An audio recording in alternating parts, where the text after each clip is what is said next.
You obviously have been very critical of James Comey in the past. You said that he had no credibility. I assume that you support the president's decision then to fire his FBI director.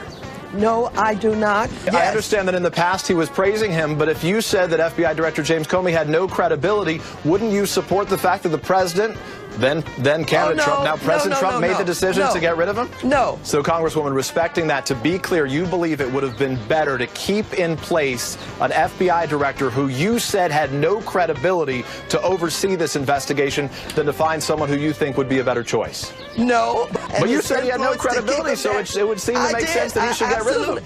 No. Understood. So if Hillary Clinton had won the White House, would you have recommended that she fire FBI Director James Comey? Well, let me tell you something. If she had won the White House, I believe that given what he did to her and what he tried to do, she should have fired him. Yes. So she should have fired him, but he shouldn't have fired him. This is why I'm confused.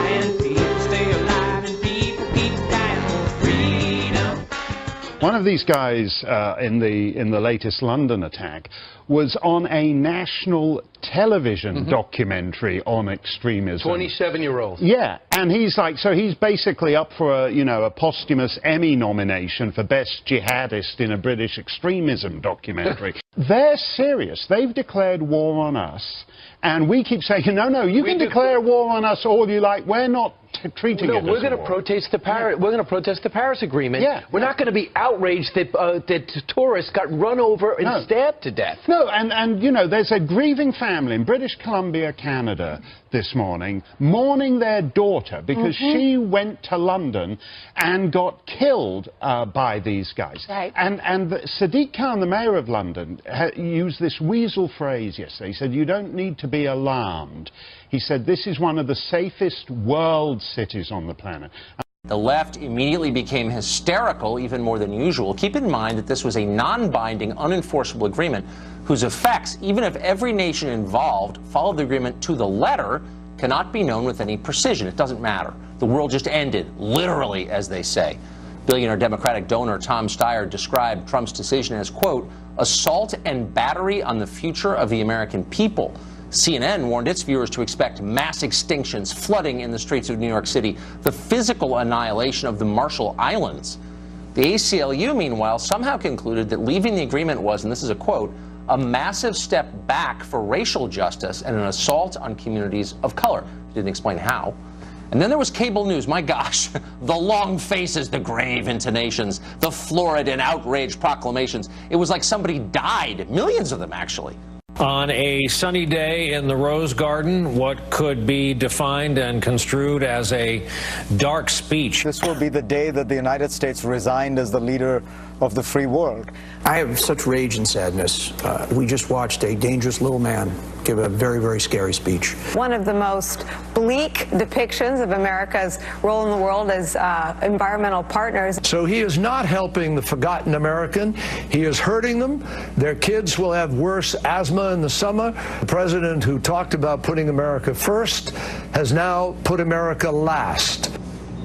Well, we're no longer obviously talking about science here. What you're watching is a priesthood defending its faith. Even as we are a nation of immigrants, we're also a nation of laws.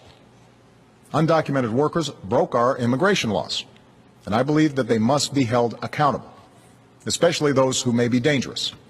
When I took office, I committed to fixing this broken immigration system, and I began by doing what I could to secure our borders. But today, our immigration system is broken, and everybody knows it. There are actions I have the legal authority to take as president. Tonight, I'm announcing those actions. We'll build on our progress at the border with additional resources for our law enforcement personnel so that they can stem the flow of illegal crossings and speed the return of those who do cross over. If you're a criminal, you'll be deported. If you plan to enter the U.S. illegally, your chances of getting caught and sent back just went up. We expect people who live in this country to play by the rules. All Americans, not only in the states most heavily affected, but in every place in this country, are rightly disturbed by the large numbers of illegal aliens entering our country.